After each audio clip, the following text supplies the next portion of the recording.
ब्रज यात्रा, ब्रज यात्रा,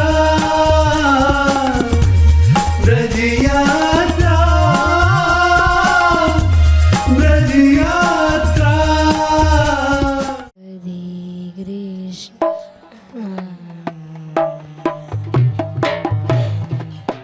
राधे कृष्ण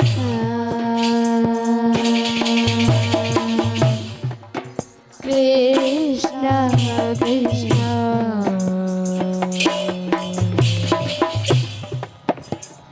हरे राधे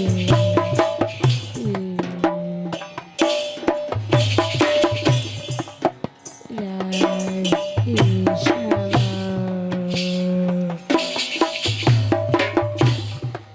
राधे कृष्ण कृष्ण राधे राधे श्यामा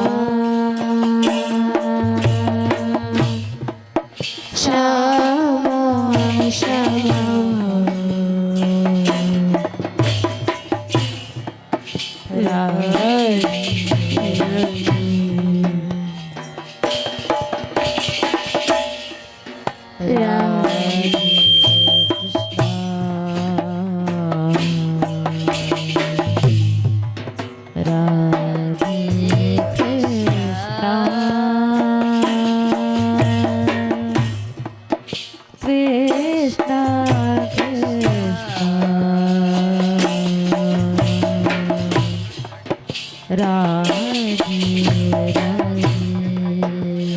श्यामा राधे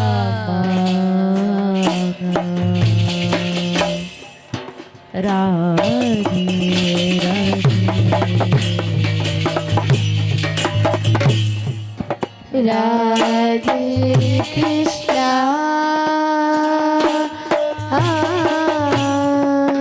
राधे कृष्ण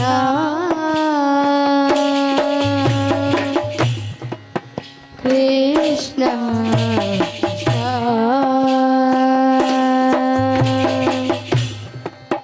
राधे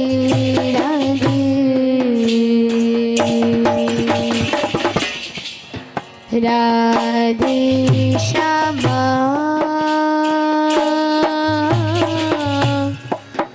राधे श्यामा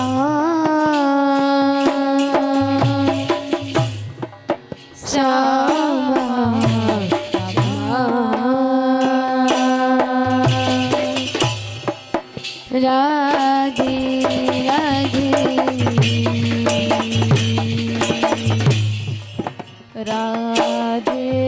कृष्ण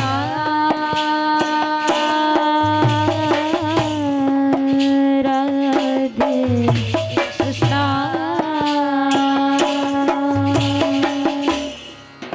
कृष्ण कृष्ण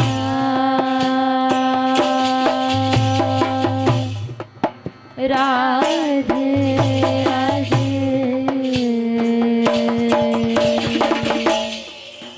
राधे श्यामा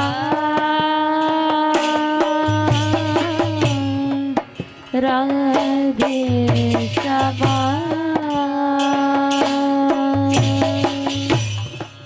श्यामा श्यामा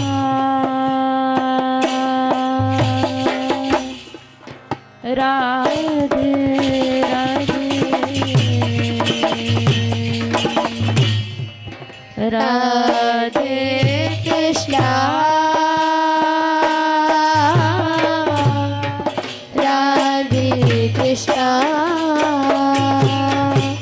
कृष्ण कृष्ण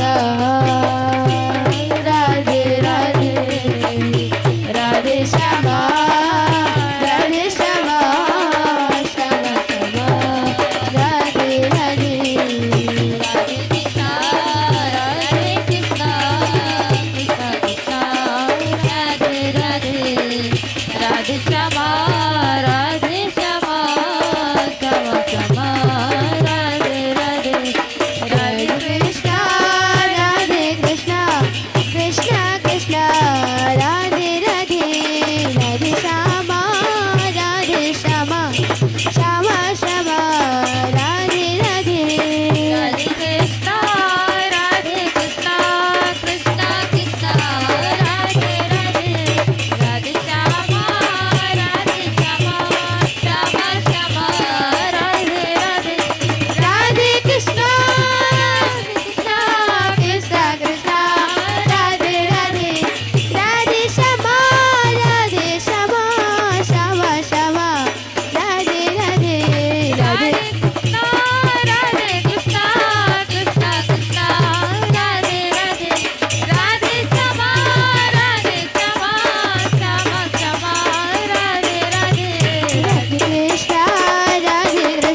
श्री राधे, जय श्री राधे। श्री राधा रानी वार्षिक ब्रज यात्रा का आज 5वां पड़ाव 29 अक्टूबर 2020 गुरुवार त्रयोदशी को नंदगांव में है। नंदगांव में कल यात्रा आ गई थी और आज नंदगांव की परिक्रमा हुई है। परिक्रमा में जिन जिन स्थलों पर यात्रा पहुंची है उन स्थलों का संक्षिप्त वर्णन है। सबसे पहले ललिता कुंड को प्रणाम करते हुए नंद बाबा की बैठक में पहुँचे। वहाँ से यशोदा कुंड हाउ बिलाऊ के दर्शन करते हुए प्राचीन नृसिंह मंदिर के दर्शन किए। वहीं समीप में यशोदा जी के माट को देखा, वो खूंटा जहाँ नंद बाबा की गाय बनती थी उसके भी दर्शन हुए। आगे मधुसूदन कुंड पड़ा, उसको प्रणाम करते हुए चरण पहाड़ी पर यात्रा पहुंची। वहां से पनिहारी कुंड, वृंदा देवी, पावन सरोवर पर आए। पावन सरोवर की परिक्रमा करते हुए आगे यद्यपि मोती कुंड है, फुलवारी कुंड है, लेकिन वहां कल यात्रा जाएगी। तो पावन सरोवर से चल के छाछ कुंड को प्रणाम करते हुए मोरकुंड आए। वहाँ से टेर कदम से आसेश्वर महादेव और वहाँ से कृष्ण कुंड होते हुए पांडाल में यात्रा वापस आई। ये आज के क्रम में जो स्थल पड़े हैं ये उनका संक्षिप्त विवरण है। इस बार श्री जी की कृपा है, सब यात्रियों को जितने भी स्थल हैं अच्छी तरह से वहाँ उनके दर्शन हो जाते हैं और दर्शन करते हुए यात्रा चलती है। नंदगांव में नंदीश्वर पर्वत है, जैसे बरसाना में ब्रह्माचल पर्वत है उस पर श्री जी विराजमान हैं, ऐसी नंदगांव में नंदीश्वर पर्वत है। महादेव जी ही नंदीश्वर पर्वत के रूप में यहाँ हैं। नंद भवन के बाहर भी नंदीश्वर महादेव के रूप में भी विराजमान है। नंदीश्वर पर्वत की महिमा कल श्लोक बताया था, यत् सौभगम भगवता धरणी धृतापि न प्राप्यते सुरगिरि सही को बराका नंदः स्वयं वसति यत्र सपुत्रदारो नंदी स्वरा मदमंद मुदम दधातु।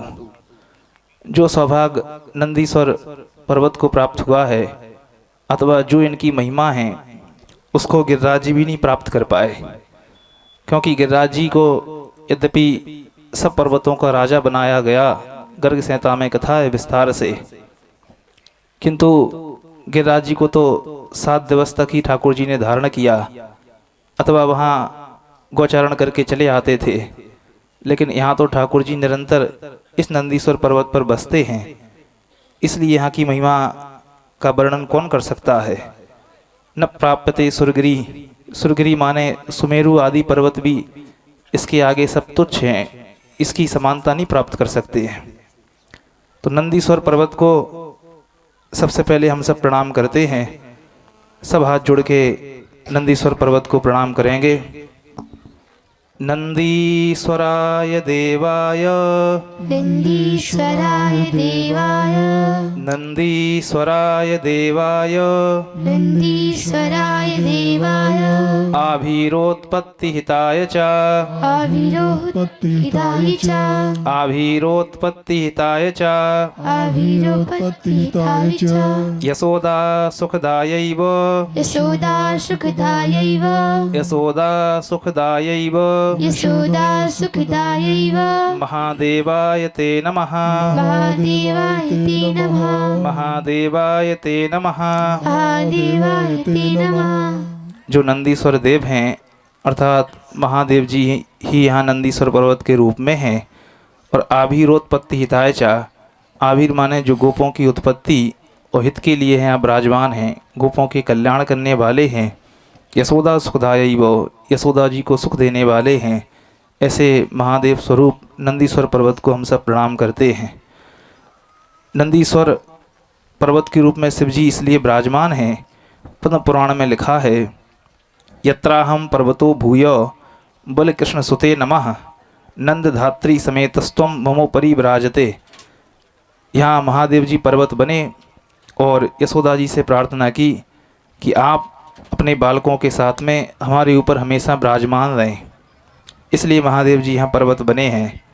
वहीं नंद भवन है जहाँ अभी सायंकाल पूज्य बाबा महाराज के साथ हम सब चलेंगे और वहाँ नंदगांव बरसाना के जो गोस्वामी गण हैं उनका संवाद भी होगा, समाज होगी, उसको भी श्रवण करेंगे।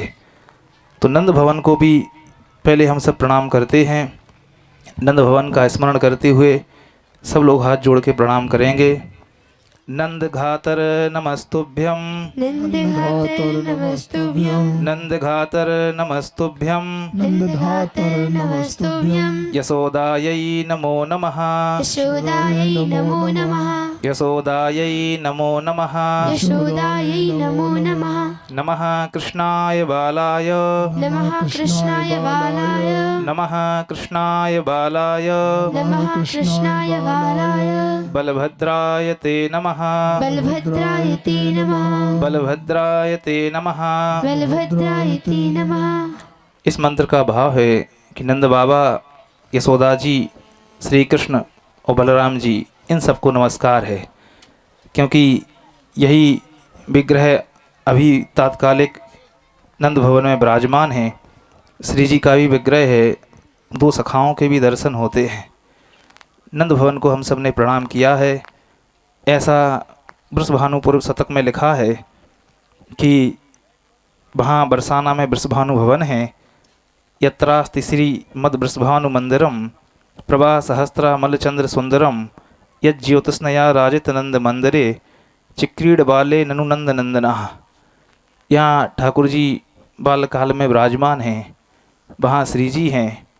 ठाकुर जी को श्री जी का विरह ना व्यापे, इसलिए वृषभानु मंदिर की जो सहस्त्रों निर्मल चंद्रमाओं से भी सुकोमल निर्मल जो प्रभा कांति निकलती है, यज्योतस्नया राजित नंद मंदिरे, उससे नंद भवन ये सुशोभित होता है। यहाँ वो किरणें पड़ती हैं और यहाँ ठाकुर जी उसमें क्रीड़ा करते हैं, उनको श्री जी का वियोग नहीं व्यापता है। ऐसा वृषभानुपुर शतक में भी लिखा है। ऐसा ही नंद भवन है जो वृषभानु भवन की उन दिव्य निर्मल उनसे प्रभा से सुशोभित है। नंद भवन को प्रणाम किया। वहाँ नंद बाबा के साथ यशोदा जी और बालकृष्ण दाऊ जी ये सब विराजमान हैं।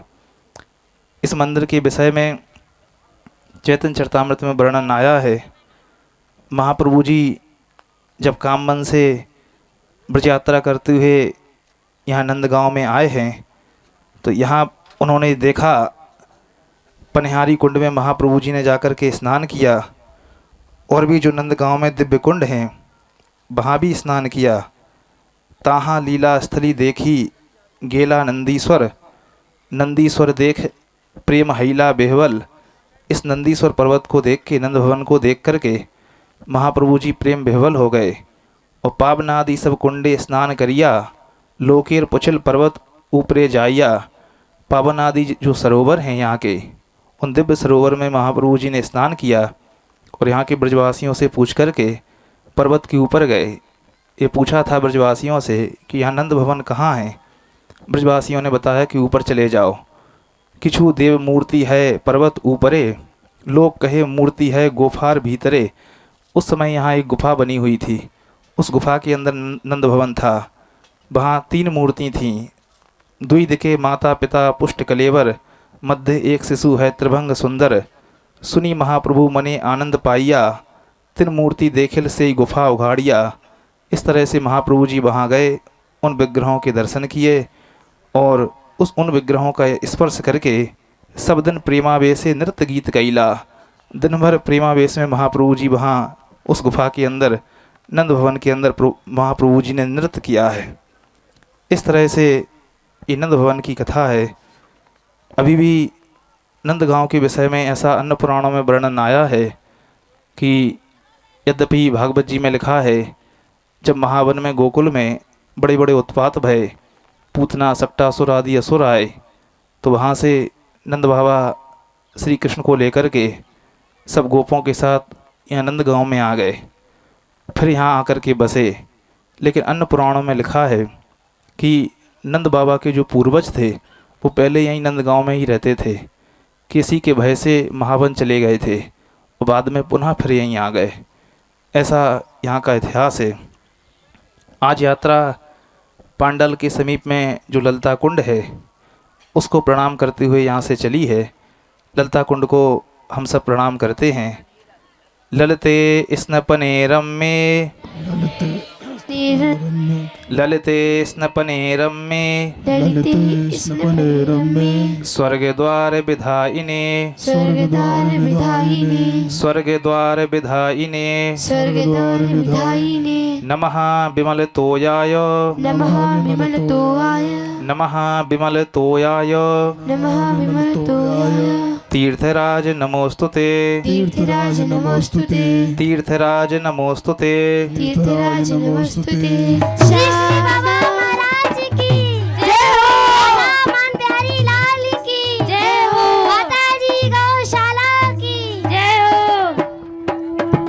बाबा महाराज की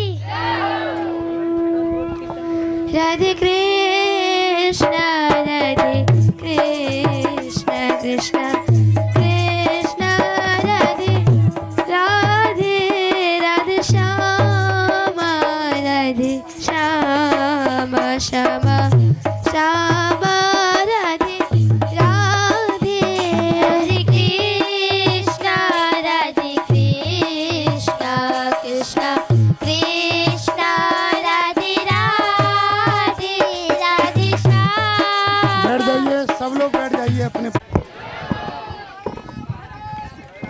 जय हो। राधे कृष्ण राधे कृष्ण कृष्ण कृष्ण राधे राधे राधे श्याम श्याम श्याम राधे राधे राधे कृष्णा राधे कृष्णा कृष्णा कृष्णा राधे राधे राधे श्याम राधे श्याम श्याम श्याम राधे राधे। राधे कृष्ण कृष्ण कृष्ण राधे राधे राधे श्याम। श्री राधे राधे। देखो भैया नंदगाम वासियों, जो बाबा महाराज हम जैसे 50-60 वर्ष से जिस स्थान में रह रहे हैं उनके लिए भी नीचे नहीं उतरते, और वो नंदगाम के ब्रजवासियों के लिए वहाँ ते यहाँ आ गए। अब ये जो है बाबा का प्यार नंदलाल के प्रति कैसा है ये तो आप अपनी स्वयं ही समझ सकते हो। और सौभाग्य हम सबका यात्रियों का भी है भैया, जो बाबा महाराज यहाँ पधारे हैं। तो बाबा की अभी इच्छा है थोड़ी सी कथा बरसाना शरण जी और आगे अपना कर लीजिए, फिर ऊपर चलेंगे। आप विराजो महाराज, आ जाओ। श्री श्री बाबा महाराज की। ललिता कुंड को हम सब ने प्रणाम किया है। वहाँ से यात्रा चली है। आगे उद्धव क्यार होते हुए नंद बाबा की बैठक में पहुँचे हैं, जहाँ पर ठाकुर जी गौचरण करके लौटते थे। नंद बाबा उनका इंतज़ार करते थे। अभी भी वहाँ चित्रपट में नंद बाबा की गोद में कृष्ण दाऊ जी की छवि है। वहाँ जाकर के यात्रा रुकी रसिया हुआ, मैया टीको कर रोरी को, गौ चराए वे जावे श्याम। इस तरह से वहाँ पर नंद कुंड भी है, उसमें आचमन करके वहाँ दर्शन करके आगे यात्रा समीपस्थ यशोदा कुंड पहुँची है। यशोदा कुंड को पहले हम सब उसका स्मरण करते हुए प्रणाम कर लेते हैं। धन धान्य सुखम देहि, धन धान्यम सुखम देहि, धन धान्य सुखम देहि, धन धान्य सुखम देहि। तीर्थराज नमोस्तुते, तीर्थराज नमोस्तुते, तीर्थराज नमोस्तुते, तीर्थराज नमोस्तुते। वैकुंठ पद लाभाय, वैकुंठ पद लाभाय, वैकुंठ पद लाभाय, वैकुंठ पद लाभाय। प्रार्थयामि नमोस्तुते, प्रार्थयामि नमोस्तुते, प्रार्थयामि नमोस्तुते। प्रार्थयामि नमोस्तुते। इस मंत्र का भाव है, जो धन धान सुख समृद्धि आदि प्रदान करता है वो वैकुंठ पद लाभाय, यानी लोक परलोक उभय लोक देने वाला ऐसा यशोदा कुंड है, उसको हम सब प्रणाम करते हैं। यहाँ पर यशोदा जी नित्य स्नान करने के लिए आती थीं। यशोदा कुरुते स्नानम नित्यमेव दिनं प्रति, यतो संजायते कुंडम यशोदा संगकम शुभम। इसलिए इस कुंड का नाम यशोदा कुंड पड़ा है। जब यशोदा जी यहाँ स्नान के लिए आती थीं, ठाकुर जी दाऊ जी सखाओं के साथ यहाँ आ जाते थे, उधम करते तो यशोदा जी उनको डरवाती थीं। वहीं यशोदा कुंड के पास में हाउ बिलाऊ हैं, उनको भी हम सब पहले प्रणाम करते हैं। नमः कृष्णेक्षकास्तुभ्यं, नमः कृष्णश्चिकातुभ्यं, नमः कृष्णेक्षकास्तुभ्यं, नमः कृष्णश्चिकातुभ्यं। धर्म कामार्थ मोक्षिणः, धर्म कामार्थ मोक्षिणः, धर्म कामार्थ मोक्षिणः, धर्म कामार्थ मोक्षिणः। पाषाण रूपिणो देवाः, पाषाण रूपिणो देवाः, पाषाण रूपिणो देवाः, पाषाण रूपिणो देवाः। यशोदासीस संस्थिताः, यशोदासीस संस्थिता, यशोदासीस संस्थिताः। यशोदासीस संस्थिता। जो नमः कृष्णेक्षकास्तुभ्यम ऐसे हाउ बिलाऊ हैं, जो श्री कृष्ण का दर्शन कराने वाले हैं। धर्म कामार्थ मोक्षिणा, चतुर्विध पुरुषार्थ प्रदान करने वाले हैं। और पाषाण रूपिणो देवाः, ये साक्षात देवता हैं पाषाण रूप में। ऐसे जो देव हैं यशोदा जी के आशीर्वाद से यहाँ स्थित हैं, उनको हम सब प्रणाम करते हैं। उनके द्वारा ठाकुर जी को यशोदा जी डरवा देती थीं। ठाकुर जी डर के मैया का अंचल पकड़ के छिप जाते थे। ऐसा मन में विचार आएगा कि वो तो साक्षात पूर्णतम पुरुषोत्तम हैं, भगवान हैं, फिर डरते क्यों हैं। इसका उत्तर भागवत जी में लिखा है। उद्धव जी ने कहा है, कर्मान्निह्यस्य भवो अवस्थते, दुर्गा श्रेयोथारी भयात पलायनम, कालात् मनायत प्रमुदायताश्रया, स्वात्मन रते खिद्यति धीर विदामिह। भगवान की जो लीलाएं हैं, बड़े बड़े विद्वानों की बुद्धि खिन्न हो जाती है, खिद्यति, आश्चर्य में हो जाती है कि ऐसा कैसे होता है। जिनका जो अजन्मा है लेकिन जन्म लेते हैं, जो काल की आत्मा है। नंददास जी एक पद में लिखते हैं, नंद भवन को भूषण माई, यशोदा को लाल बीर हलधर को, राधा रमण सदा सुखदाई, काल को काल ईस ईसन को, वरुण को वरुण महावरदाई। जो श्याम सुंदर यशोदा के लाल हैं, वो काल के भी काल हैं, कालात्मना, लेकिन फिर भी अथारी भयात पलायनम, भागते हैं, डरते हैं। ऐसा क्यों होता है? इसका कारण है भगत हेतु भगवान प्रभु ठाकुर जी जो चरित्र करते हैं कि ये चरित्र पावन परम प्राकृत नर अनुरूप, क्योंकि प्राकृत नर लीला करने के लिए प्रकट हुए हैं। और नर लीला का तो विधान है, जथा अनेक वेश धरी नृत्य करई नटकोर, सोई सोई भाव दिखावई आपुन होई न सोई। जो नट होता है अनेकों वेश धारण करके लीलाएं दिखाता है, लेकिन स्वयं वैसा नहीं होता है। ऐसी नर लीला में ठाकुर जी को वैसा ही करना पड़ता है जैसे एक मनुष्य करता है, जैसे एक छोटा सा बालक डरता है। इसलिए ठाकुर जी डरते थे और इस तरह से मैया को बड़ा सुख होता था। तो वहाँ हाउ बुलाऊ को प्रणाम करते हुए आगे यात्रा चली। प्राचीन नृसिंह मंदिर को प्रणाम किया। वहीं यशोदा जी के माठ हैं दधी भाजन, उनको भी हम सब पहले नमस्कार करते हैं। कामसेनी सुताकार्य कामसेनी सुताकार्य कामसेनी सुताकार्य कामसेनी सुताकार्य सुमिष्ट दधिभाजनौ समष्ट दधिभाजनौ सुमिष्ट दधिभाजनौ सुमिष्ट दधिभाजनौ नमस्त्वम् अमृतरूपाय नमस्त्वम् अमृतरूपाय नमस्त्वम् अमृतरूपाय नमस्त्वम् अमृतरूपाय देवानां मोक्षहेतवे देवानां मोक्षहेतवे देवानां मोक्षहेतवे। देवानां मोक्षहेतवे। जो दधी माठ हैं यशोदा जी के, वो सुमिष्ट दधी भाजनऊ, बड़े मधुर, और नमस्तुम अमृत रूपाय, अमृत रूप हैं। ऐसे जो दधी भाजन हैं उनको हम सब प्रणाम करते हैं। जो देवानाम मोक्ष हेतवे, देवताओं को भी मुक्त करने वाले हैं, वहाँ उनको हम सब ने प्रणाम किया है। वहाँ दो पात्र हैं, एक दही का, दूसरा घृत या मक्खन का। यहाँ मैया दही बिलोती थीं, ठाकुर जी के लिए सदलोनी खिलाने के लिए यहाँ दही चलाने आती थीं। भागवत जी में भी लिखा है स्वयं बिलोती थीं, क्योंकि ठाकुर जी की सेवा जो उपासक हैं, भक्तजन हैं, वो स्वयं करते हैं। जैसे महाप्रभु हरिवंश चंद्र जी स्वयं सेवा करते थे, किसी दूसरे को सेवा नहीं देते थे। ऐसे ही मैया के विषय में लिखा है, अनेकों घर में दासियां हैं, लेकिन एकदा गृह दासीसु यशोदानंद गेहिनी कर्मांतर नियुक्तासु निर्ममंथ स्वयं दधी। ठाकुर जी के लिए निर्ममंथ स्वयं दधी, स्वयं अपने हाथों से दही मथती हैं। नंदगांव की गोपियों की इसीलिए सुखदेव जी आदि ने प्रशंसा की है। वंदे नंद ब्रज स्त्रीणाम पाद रेणुमवीक्षणसा यासाम हरिकथोद्गीतम पुनाति भुवनत्रयम। जो नंदगांव की स्त्रियां हैं, गोपियां हैं, ठाकुर जी के लिए दही चलाती हैं और साथ में कृष्ण कीर्तन करती हैं। यासाम हरिकथोद्गीतम पुनाति भुवनत्रयम, उस कीर्तन से त्रिभुवन पवित्र होता है। उदगायती नाम अरविंद लोचनम ब्रजांगनानाम दिवमस्प्रसध्वनि ददनश्च निर्मंथ शब्द मिश्रितो निरस्ततेन दशामंगलम। दधी को मत्ती हैं, ददनश्च निर्मंथन शब्द मिश्रितो, उसी में जो आवाज़ निकलती है उसी में अपना स्वर मिलाकर के कीर्तन करती हैं, और उससे एन दशाम अमंगलम निरस्यतो, सारे दशाओं का मंगल नष्ट होता है।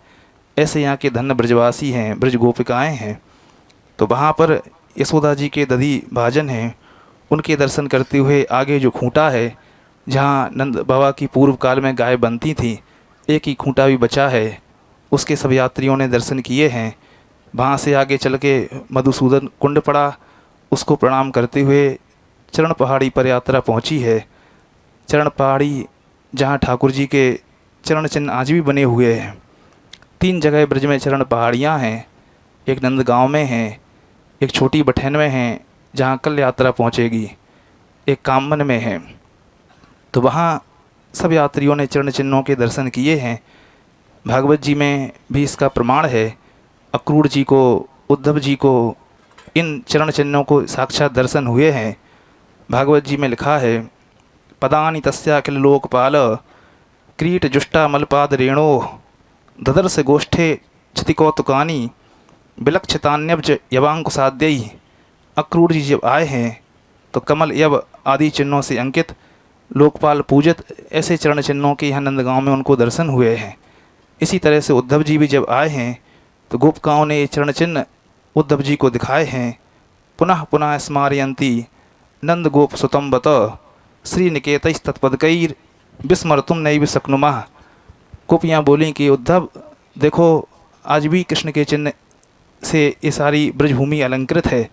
हम इन चिन्हों को देखती हैं तो हमको श्री कृष्ण की याद आ जाती है। पुनः पुनः स्मारयन्ती, हम कैसे उनको भूल सकते हैं। विस्मर्तुम नैव शक्नुमः। तो इस तरह से चरण पहाड़ी पे चरण चिन्हों के दर्शन करते हुए आगे यात्रा पनिहारी कुंड पहुंची है, जहां पानी लेने नंदगांव की गोपियां जाती हैं। बड़ा सुस्वादु वहाँ का जल था। ठाकुर जी भी जब तक पनिहारी कुंड का जल नहीं आता था भोजन नहीं पाते थे, ऐसा सुंदर वहाँ का जल था। और गोपियाँ जल लेने के बहाने ठाकुर जी से मिलने के लिए भी वहाँ जाती थीं। ऐसा भी कहा जाता है ठाकुर जी का जब विवाह हुआ है, विवाह के पूर्व गोपियों ने पनिहारी कुंड के जल से उनको स्नान कराया है और वहीं उनका श्रृंगार भी किया है। इस तरह से पनघट कुंड भी उसको कहते हैं। वहाँ दर्शन आचमन आदि करके आगे यात्रा वृंदा देवी पहुँची है। वृंदा देवी ये महाराज केदार की कन्या थी। उनके वह यहाँ विराजमान हैं। यद्यपि 4 जगह वृंदा जी का वर्णन आया है। तुलसी जी का भी नाम वृंदा है। वृंदावन की जो अधिष्ठात्री हैं उनका भी नाम वृंदा है। और तीसरी जो वृंदा हैं वो जालंधर की स्त्री का भी नाम वृंदा है। चौथी जो वृंदा जी हैं वो केदार हैं। उन्हीं का यहाँ मंदिर बना हुआ है। कथा ब्रह्म वैवर्त पुराण में वर्णित है। ठाकुर जी ने नंद बाबा को सुनाई है कि स्वयंभू मनमंत्र में उत्तानपाद के पुत्र ध्रुव जी हुए। ध्रुव जी के नंद सावरणी और उनके महाराज केदार हुए हैं। इनके यहाँ स्वयं लक्ष्मी जी एक कन्या के रूप में यज्ञ कुंड से प्रकट हुई हैं और श्री कृष्ण को वर रूप में प्राप्त करने के लिए उन्होंने यमुना किनारे अभीष्ट इस वन में तप किया है। उनके कारण ही इस तपोवन का नाम वृंदावन पड़ा। और वहाँ ब्रह्मा जी प्रसन्न होकर के आए हैं। उनको वर दिया है कि कुछ काल के पश्चात तुम्हारा अभीष्ट सिद्ध होगा। लेकिन ब्रह्मा जी ने धर्म को भेजा कि जाके इनकी परीक्षा लो। धर्म एक तरुण ब्राह्मण के रूप में आए और कहा कि हे देवी क्या चाहती हो, मैं वर देने में सक्षम हूँ, जो चाहती हो मांग लो। वे बोली हम श्री कृष्ण की अर्धांगिनी बनना चाहते हैं, हमारी इच्छा पूर्ण कर दो। धर्म बोले कि देवी वो जब वैकुंठ रूप से वैकुंठाधिपति के रूप में चतुर्भुज रूप से विराजते हैं तो वहाँ केवल रमा लक्ष्मी जी उनकी अर्धांगिनी हैं। जब ध्वज रूप से गोलोक में विराजते हैं वहाँ श्री जी उनकी अर्धांगिनी हैं। तुमको यह सौभाग्य नहीं मिल सकता है, ये बड़ा कठिन है। वे प्रभु एक तरह से अप्राप्य ही हैं। तो वृंदा जी बोली कि वे साध्य कैसे होंगे। धर्म उनके सतीत्व की परीक्षा लेने के बोले कि देखो वे तो दुष्प्राप हैं, प्राप्त नहीं हो सकते हैं। तुम एक काम करो, हमको ही वर्ण कर लो पति रूप में। ये बात जब वृंदा जी ने सुनी है तो बहुत खिन्न हो गई, दुखी हो गई हैं। क्योंकि जो भी उपासका होती है वो प्राकृत पुरुषों को अपना पति नहीं बनाती है। रुक्मिणी जी ने बड़ा सुंदर भागवत जी में उपदेश दिया है, श्री कृष्ण को ही अपना पति बनाना चाहिए। इसलिए वृंदा जी बहुत नाराज़ भईं। बोले ये अज्ञानी ब्राह्मण, तुमको तो धर्म का रक्षक होना चाहिए था, लेकिन तुमने ऐसा असुंदर प्रस्ताव हमारे समक्ष रखा है जो बड़ा निंदित है, जुगुप्सित है। हम तुमको साप देती हैं, क्षयो भव क्षयो भव क्षयो भव, तुम्हारा नाश हो जाएगा। 3 बार वृंदा जी ने ऐसा कहा है। जैसे चौथी बार कहने को उद्यत हुई हैं, सूर्यदेव ने आके उनको रोका। देवी ये तो साक्षात धर्मराज हैं, ये तो परीक्षा लेने के लिए आए हैं। यदि इनका नाश हो जाएगा, क्षय हो जाएगा, सारे सनातन धर्म का नाश हो जाएगा। वृंदा जी ने प्रभु से क्षमा मांगी कि इनको जीवित कर दो। और जो धर्म की पत्नी मूर्ति जी भी आईं, उन्होंने भी प्रभु से अपने पति के प्राणदान मांगे हैं। ठाकुर जी ने वृंदा जी से कहा कि तुमने जो 108 युग तक कठोर तपश्चर्या की है, तुमको जो दीर्घायु प्राप्त भई है, वो तुम अपनी आयु धर्म को दे दो और हमारे गोलोक धाम में चली जाओ। 12 कल्प में श्री जी की छाया भूता तुम यहाँ प्रकट होगी और हमारे जो कलांश से रायण गोप उत्पन्न होगा वो तुम्हारा पाणिक ग्रहण करेगा। लेकिन जो पापिष्ट लोग हैं, मोहाच्छन्न लोग हैं, वो तुमको ही वास्तविक राधा समझ लेंगे। अर्थात जो रायण गोप से जिन राधा का विवाह हुआ है वो ये वृंदा देवी हैं, वो छाया राधा हैं। वास्तविक राधा तो ठाकुर जी की नित्य स्वकीया हैं। लेकिन ऐसा इस पुराण में ब्रह्म वैवर्त में लिखा है कि जो मोहाच्छन्न लोग हैं वो ऐसा समझ लेते हैं कि रायण गोप से जिनका विवाह हुआ वही वास्तविक राधा हैं, जबकि शास्त्र कहते हैं कि वो छाया हैं, जो रायण गोप की भार्या हैं, वास्तविक राधा जी नहीं हैं। इस तरह से वृंदा जी ने धर्म को अपनी आयु दी है और धर्म तत्काल खड़े हो गए हैं। वृंदा जी गोलोक चली गई हैं और जो उनका साप था क्षयो भव क्षयो भव क्षयो भव, वो इस तरह से घटित हुआ है। सतयुग में धर्म के 4 चरण थे, धीरे धीरे त्रेता में 3 चरण बचे, 1 चरण नष्ट हुआ, आगे द्वापर में 2 बचे, कलयुग में एक शेष रह गया है और कलयुग के अंत में कला षोडशांश मात्र धर्म रह जाएगा। इस तरह से यहाँ जो वृंदा देवी हैं उनकी ये कथा है जो ब्रह्मवैवर्त पुराण में लिखी है। वहाँ वृंदा कुंड भी है जिसमें सबने आचमन किया है। वहाँ कुछ समय तक यात्रा रुकी थी।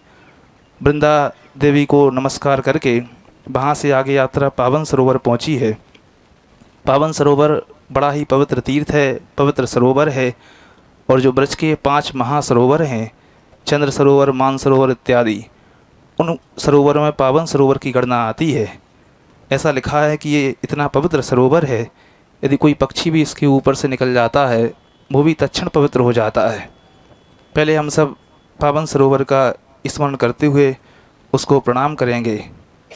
नमः पावन रूपाय, नमः पावन रूपाय, नमः पावन रूपाय, नमः पावन रूपाय, देवानां कल्मषापहं, देवानां कल्मषापहं, देवानां कल्मषापहं, देवानां कल्मषापहं, नन्दादिपावनायैव, नन्दादिपावनायैव, नन्दादिपावनायैव, नन्दादिपावनायैव, तीर्थराज नमोस्तुते, तीर्थराज नमोस्तुते, तीर्थराज नमोस्तुते। तीर्थराज नमोस्तुते। जो देवताओं के भी कलमश को नष्ट करने वाला है, नंदादि पावनाय वो नंदादि गोपों को ही पवित्र करता है।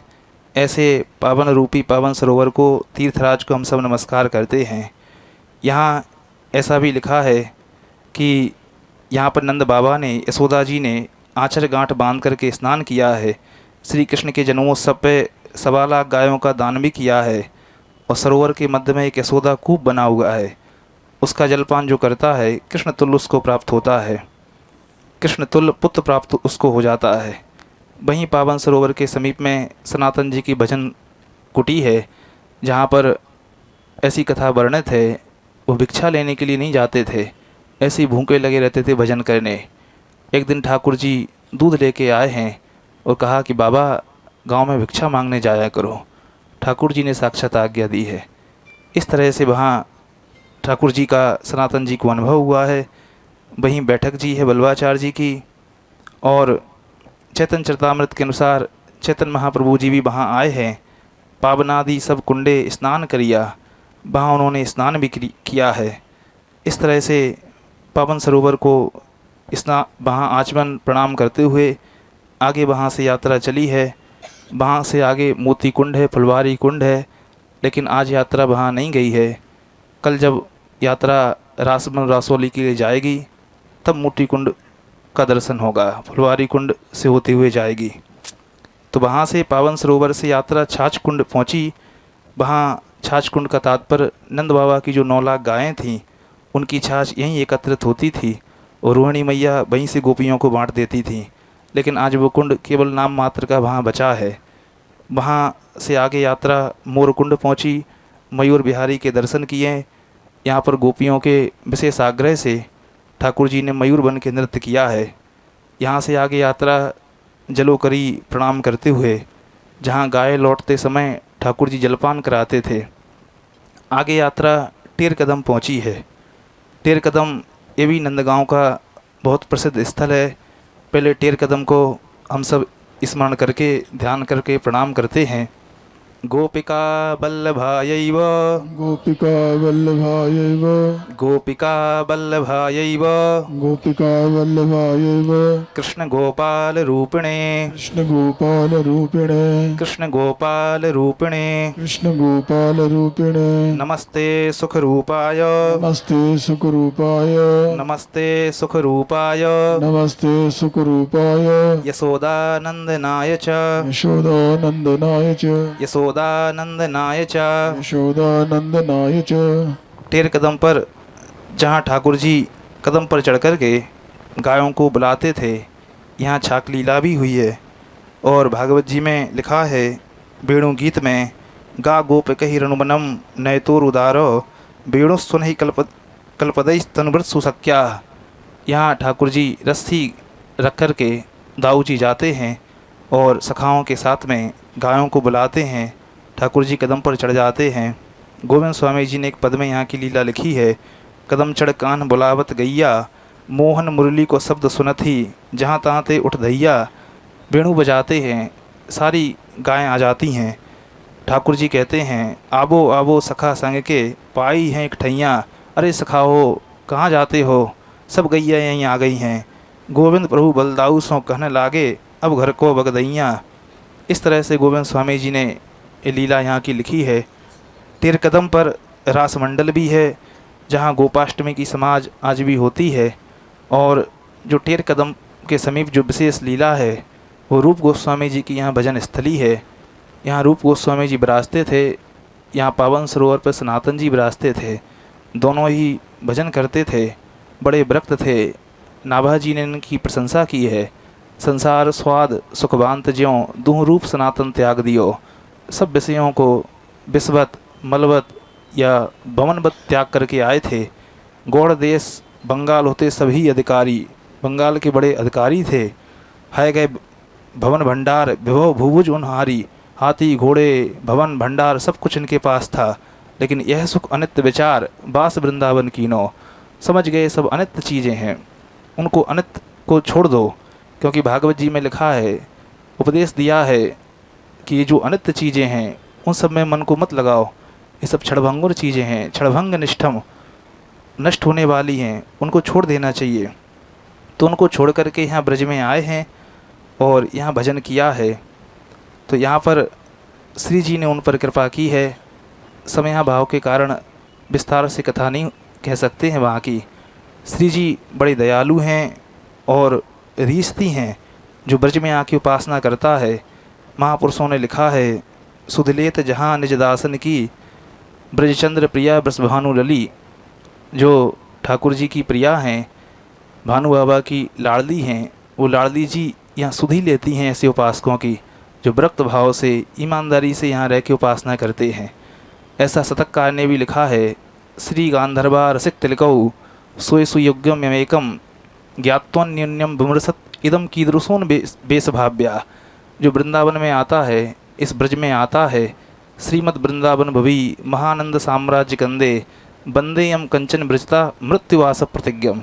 ऐसा सोच लेता है कि मृत्युवास पर्यंत हम यहीं धाम में रहेंगे, यहीं श्री जी ठाकुर जी की उपासना करेंगे।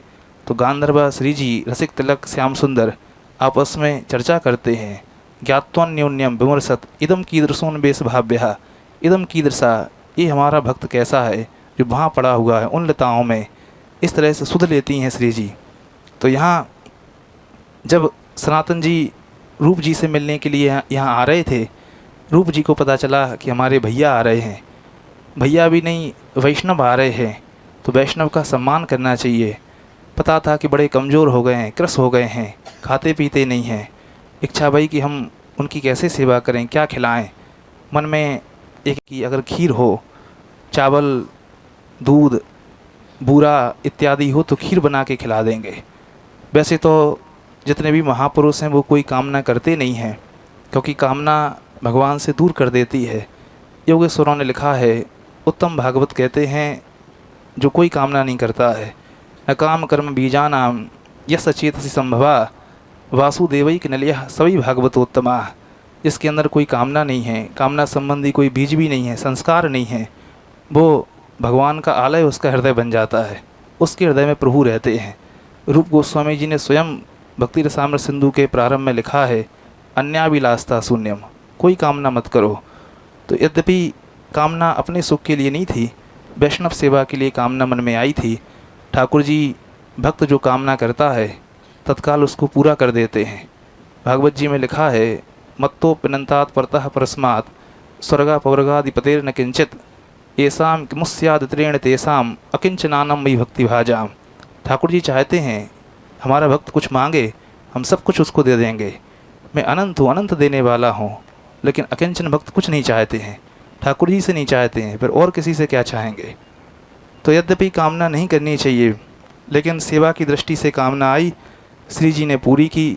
आकर के वो सब दूध चावल बूरा इत्यादि दिया और बोली कि मैं बना देती हूँ। स्वयं श्री जी ने खीर बनाई है। सनातन जी जब आए हैं, सनातन जी को जैसी रूप जी ने खीर पवाई, ऐसा दिव्य स्वाद, क्योंकि श्री जी के कर कमलों से निर्मित थी। समझ गए, बोले रूप ये सब चीज़ें तुम्हारे पास कहाँ से आई। सारी कथा विस्तार से सुनाई। रोने लग गए कि कामना नहीं करनी चाहिए। हम इसलिए भजन नहीं कर रहे हैं कि हम अपने इष्ट से कुछ चाहें, वो जिस हाल में रखेंगे रहेंगे, लेकिन कुछ कामना नहीं करेंगे। तो इस तरह से श्री जी आज भी आती हैं। भागवत जी में लिखा है, गूढ़ा कपट मानुसा, छिप करके वेश बदल करके ठाकुर जी आते हैं, श्री जी आती हैं। यद्यत धिया तौरुगाय विभावयंती, इस वेशभूषा को देख करके कहीं हमारा लाला डर ना जाए। महादेव जी वहाँ से चले आए, यहाँ आसे स्वर में विराजमान होकर रोने लग गए हैं। ठाकुर जी भी उनके ब्रह में वहाँ रोने लग गए हैं। इस तरह से दोबारा से मैया को बुलाना पड़ा। महादेव जी ने दर्शन किए हैं। दूसरा ऐसा भी प्रसंग है कि यहाँ पर महादेव जी इस आशा में बैठे थे कि श्याम सुंदर का लाडली जी से विवाह हुआ है। भागवत जी में भी 3 जगह वधू शब्द का प्रयोग आया है। सुधानिधि जी में भी लिखा है, गोविंद एव ब्रजेंद्र गृहिणी प्रेमई के पात्रम महा, अथवा ब्रजपति तन महेश्यो गोविंद वन मनसीताम निधामी राधाम। यशोदा जी नंद बाबा गोविंद माने अपने ठाकुर जी लाला की तरह श्री जी से अपनी बहू से प्रेम करते थे। श्री जी नित्य स्वकी यहाँ विवाह हुआ है ठाकुर जी के साथ। बहुत से महापुरुषों ने लीला गाई है। ब्रज प्रेमान सागर में लिखा है चाचा वृंदावन दास जी ने, महादेव जी इस आशा में बैठे थे कि जो नव दूल्हा दुल्हन हैं, क्योंकि महादेव जी बाल भाव के अलावा श्रृंगार के उपासक हैं, इसलिए गोपेश्वर बन के जाते हैं रास में। तो वहाँ पर श्री जी की उस छवि को देखना चाहते थे, नव दुल्हन को, ठाकुर जी नव दूल्हा को देखना चाहते थे। यहाँ विवाह हुआ है, नंद भवन में आए हैं, दोनों दूल्हा दुल्हन के नव दंपति के दर्शन किए हैं। ऐसा नाच किया है कि यशोदा जी बोली, अरे इस बाबा को कहो कि जगह दे, अभी गोपियाँ हैं, उनको भी नाचना है। महादेव जी ही नाचते रहे। इस तरह से यहाँ की संक्षेप में लीला है। अब सभी नंद भवन की लिए चलेंगे। कल यहाँ से यात्रा आगे मोतीकुंड, गिड़ोह, खोखलावन, पांडव गंगा आदि होते हुए रासवन रासोली में पहुँचेगी। जय श्री राधे।